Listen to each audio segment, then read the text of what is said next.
Hey there, mate. Welcome back to my channel, where solving problems isn't just about getting the right answer. It's about unlocking the fun and the challenge behind the numbers. In today's video, we're diving into an exciting math practice problem. Whether you're brushing up for a test, preparing for a competition, or just want to sharpen your problem-solving skills, you're in the right place.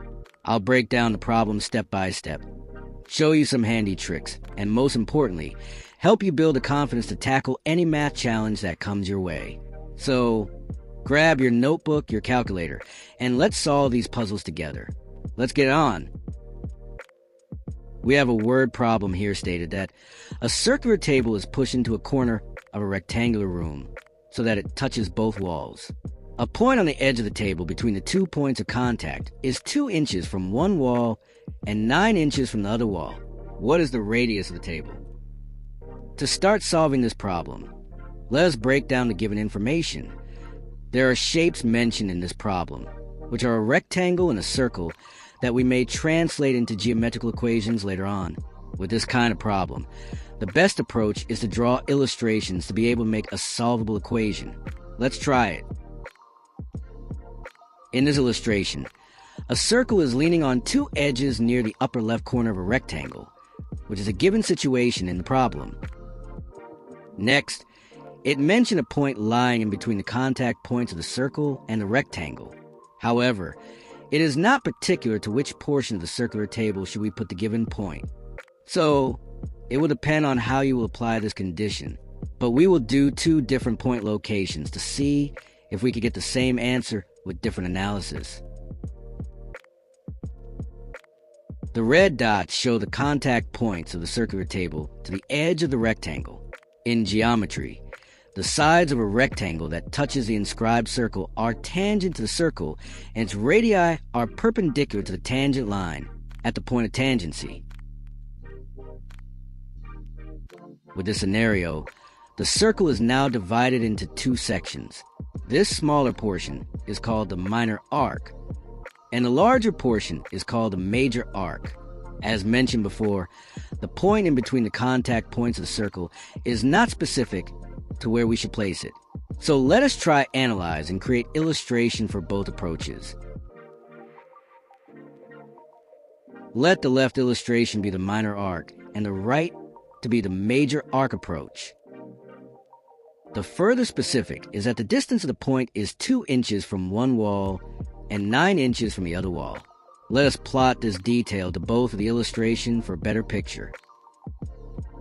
The distance between the center of the circle to any point lying on the circumference is what we call the radius. Let us use a red broken line as a radius for both the circles. Next, let us draw a line in between the points of contact to the center of the circles. As mentioned a while ago, that the point of contact of the circle to the rectangle is the point of tangency, in which the radius is perpendicular to the tangent line, which in this case is the edge or the side of the rectangle. On the left illustration, we may plot a line intersecting the given point parallel to the radius, while on the right illustration, we may plot a line intersecting the center of the circle parallel to the distance line of the specified point. Then, plot a horizontal line parallel to the distance of the point from the wall for both the circles that will lie on the horizontal radius line. We now have a triangle for both the left and right illustrations. We can now define the length of each side of the triangles. For the left illustration, the vertical side of the triangle shows a value of our -9 because the radius is greater than 9, while the horizontal line has a value of our -2, which implicates that the radius is greater than 2 based on its figure. The right illustration, however, is showing a different value for the vertical side of the triangle, which is 9 minus r. It indicates that the radius of the circle in this situation is less than 9. Let us now start solving for the radius of the circle. We are able to create right triangles from the minor arc analysis, as well as from the major arc approach. Take note that the radius that we shall compute in the minor arc viewpoint is greater than 9, while in the major arc perspective, the radius is less than 9. Let's compute first a minor arc outlook, where r, the radius, is greater than 9. Since we now have a right triangle, we may now use the Pythagorean theorem. We're in a right-angled triangle. The square of the hypotenuse side is equal to the sum of squares of the other two sides. In this case, r is the hypotenuse, our -9 is the vertical side, and our -2 is the horizontal side of the triangle. We may now write the equation r squared is equals to our -9 squared plus our -2 squared. Expanding the r minus 9 squared, it will give us a value of r squared minus 18r plus 81. Further, extending r minus 2 squared will show r squared minus 4r plus 4.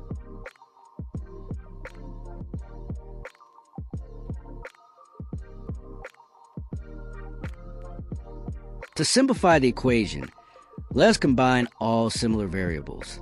There's r squared plus r squared equals to 2r squared.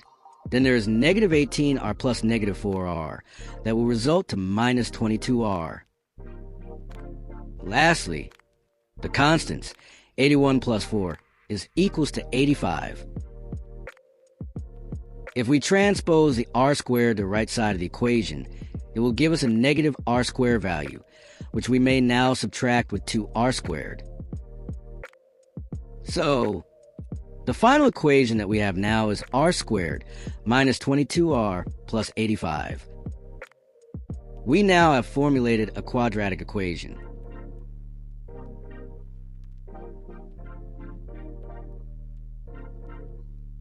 To recap the quadratic equation, it is comprised of x squared plus bx plus c equals to 0, wherein a, b, and c are coefficients. The quadratic formula then is x is equals to negative b plus or minus the square root of b squared minus 4ac divided by 2a.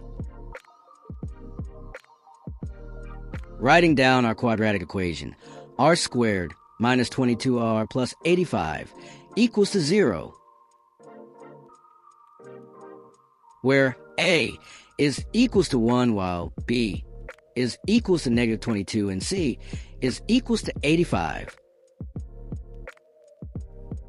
Substituting now the values of a, b, and c to the quadratic formula, it gives us r is equals to minus 22 plus or minus the square root of negative 22 squared minus 4 times 1 times 85 all over to 2 times 1.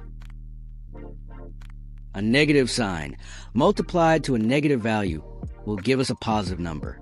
So, negative times negative 22 is positive 22, plus or minus the square root of negative 22 squared, which will give us a result of positive number, equals to 484 minus the product of 4, 1, and 85, which is 340, all over the product of 2 and 1. Simplifying the equation, we now have r is equals to 22 plus or minus the square root of 144 divided by 2.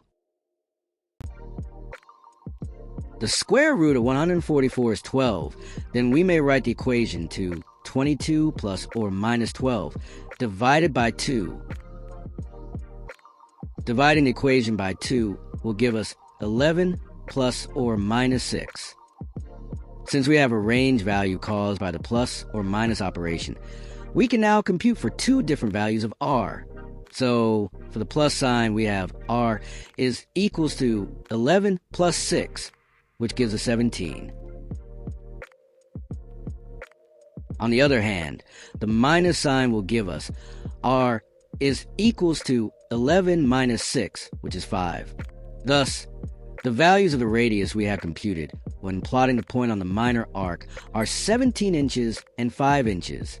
Since radius is greater than 9 in this approach, we may choose 17 inches as the answer. But it does not mean that the 5 inches radius is wrong. It so happened that the illustration we used to compute these values came from the visuals of the minor arc. Let us continue to compute, plotting the point on the major arc location.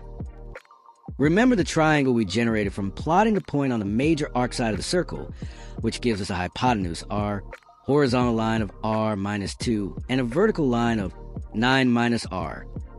Using the Pythagorean theorem, We substitute the values of the sides of the triangle, which is r squared, equals to 9 minus r squared plus r minus 2 squared. Expanding the equation, r squared is equals to 81 minus 18r plus r squared minus 4r plus 4. Combining all similar variables will simplify the equation.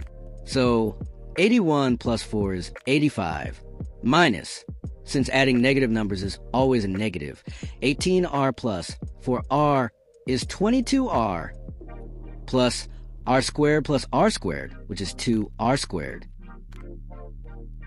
Transposing r squared to the right side of the equation will give us a negative r squared value, which then be deducted to 2r squared.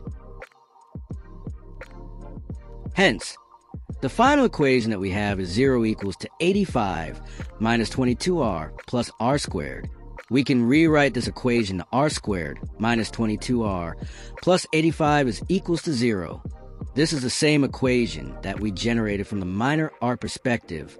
Therefore, computing this equation using the quadratic formula will give us the same result of 17 inches and 5 inches.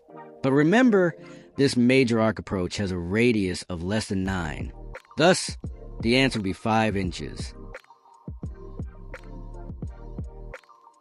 In summary, the answer for using the minor arc having a radius of greater than 9 inches is 17 inches, while in the major arc, which has a radius of less than 9 inches, is equals to 5 inches. Overall, in analyzing such math problem, we may use either the approach we have shown you in this video and still get the same answer.